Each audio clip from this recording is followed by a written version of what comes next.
Assalamu alaikum, everyone. I hope you are doing well. We have a short presentation today. We were busy counting our profits from Iris Energy, but we have a useful presentation for you, inshallah. Obviously, the goal here on this channel is to make investing as easy and profitable and ethical as possible.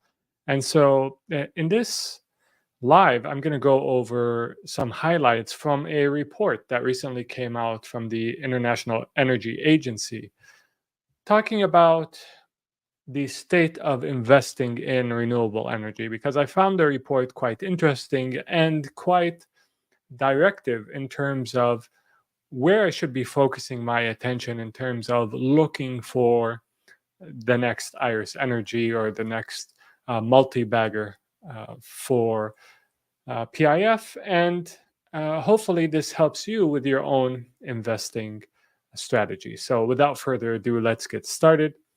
This is not financial advice. This is my thinking and what I am going to do. Obviously, be sure to do your own due diligence before you make any investing decisions. My goals are not necessarily yours. If you do enjoy these videos, by the way, do leave a like. It really helps out the channel, helps other people see these videos, and hopefully benefit from them as well. All right, so the some highlights from the recent energy um, agency's report is that energy investment is to exceed $3 trillion for the first time in history in 2024. Now, 2 trillion of that is going towards renewables, electric vehicles, nuclear power, storage, grids, low emission fuels, efficiency improvement, and heat pumps. And only 1 trillion is going towards oil, gas, and coal. And so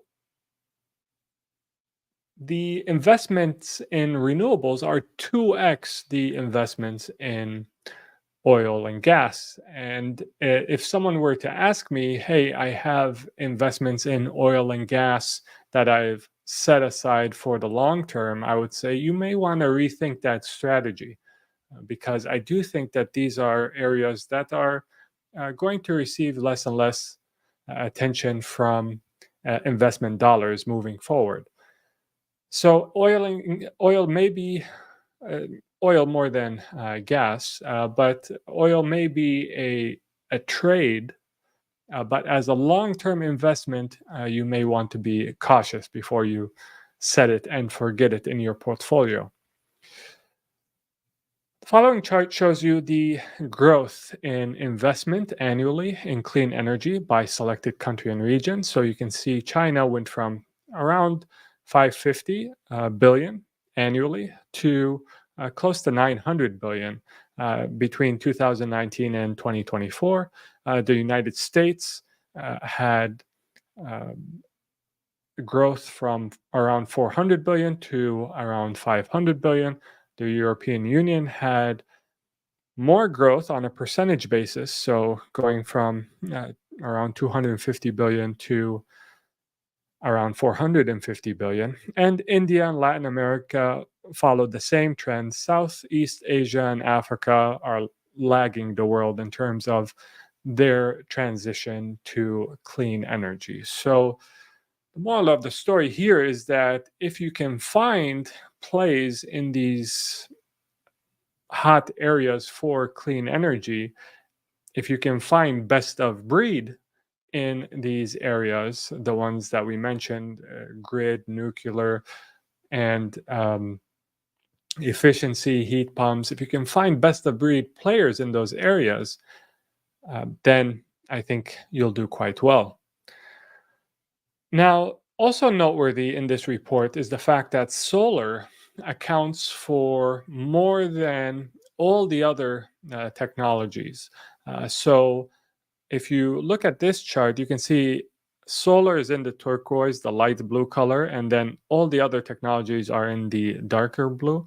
So you can see that in 2021 it was less than the other technologies. In 2022 it gained ground. In 2023 it actually exceeded, and in 2024 the same. is too. So solar is accounting for more than all of the other technologies. And this is something that I mentioned on this channel many times, that I thought solar was going to play the or occupy the lion's share in terms of renewable energy moving forward. And this makes sense, right? Our planet has been since its beginning powered by solar energy, and um, it is, and even indirectly, I mean, fossil fuels. I mean, they are an indirect harvesting of the solar energy. But it makes sense with the technological progress that has been able to been achieved in harnessing the power of the sun directly, that humanity moves towards this, and it's something that is, regardless of region, you're able to do this if you have the means for storage. So that's another sort of area of investing. So storing energy and moving energy from place to place. So if you have one place that is sunnier than the other, if you're able to move your electricity from one place to the other, move energy and store it from one place to the other. So the infrastructure for all of this power transmission and storage and generation, all of this is going to be in high demand, and especially as it relates to connecting with solar power. So this was something that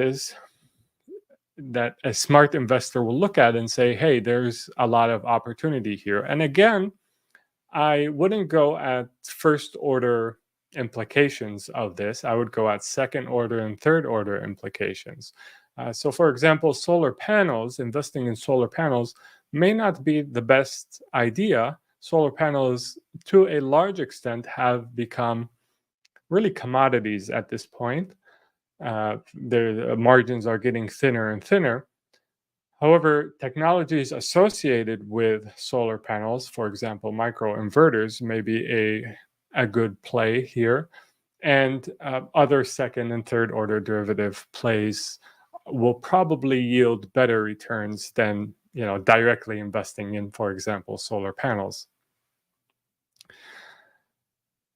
And this is another chart which I think is very informative for investors. So you can see in the light blue the investment change in these different areas between 2023 and 2024. And in dark blue, the average annual change in investment that needs to be achieved in order to reach zero emissions, the net zero emissions goal. So this is the average annual change that needs to happen between 2023 and 2030. And so you can see in transport that dark bar is quite long. In buildings, so increasing the building efficiency, energy efficiency of buildings, you can see how much investing is required in that space. So if you can find a good player in that space, making buildings more energy efficient, I think that's going to have really good results. Clean power, grids, battery storage, these are all areas that are requiring additional, even on top of the increase in spending, additional increases in spending in the next um, few years. And so finding best of breed players here, I think, is an exercise worthy of our time. So to wrap things up here, so obviously clean energy investment is surging. Oil can be a trade, not an investment. Solar power is leading the charge here, and I'm uh, really taking a lot of time looking for different plays here.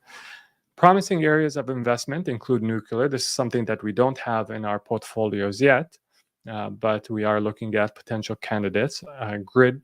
Building out the grid. Building efficiency is another unique idea that I think is flying under the radars of many. And transport, obviously, we have a big play there. And if you're able to find decent companies in these spaces, you'll do well. I mean, investing, as I always say, is really a matter of common sense and temperament. It's not that complicated.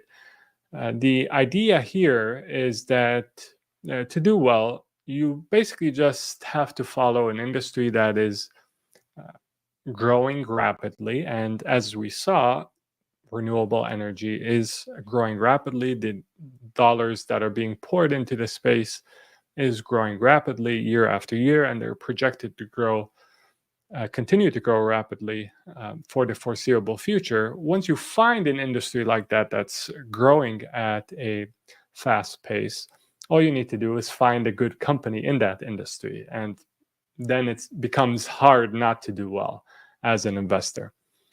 So hopefully this live gets the juices flowing for you. Obviously at PIF, we're always looking for additional opportunities to invest, and these types of analyses of market trends helps us or directs us in the right direction in terms of where we search for opportunity. So with that, I'll take questions very quickly. All right, thank you for sharing our videos with your friends. Yeah, so Rashad, wa alaikum salam, he's saying, I think the industry will struggle as long as interest rates are high.